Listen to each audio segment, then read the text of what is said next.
Welcome back everyone. In this video, I'll show you how to disable live photos in your iPhone camera app permanently.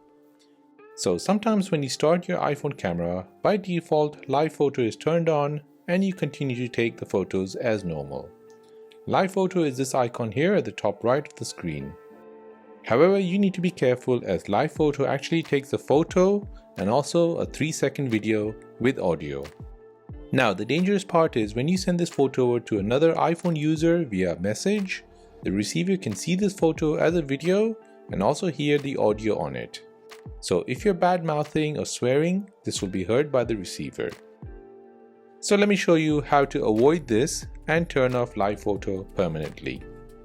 So on your iPhone or iPad, go into settings, then scroll down and tap on camera. Then from this list, tap on preserve settings. Here, find live photo and toggle it to the right side to preserve live photo settings. Now go back to your camera app and disable live photo by tapping on the live photo icon at the top right. You should see a line go through the live photo icon.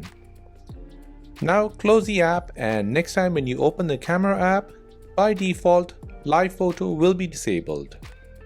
And that is how to disable live photos in your iPhone camera app permanently. If you have made it to the end of this video, then please hit the like button, and most importantly, please consider subscribing to the channel for more videos like this. If you have any other questions, then please do let me know in the comment section down below. Thanks for watching and see you in the next one.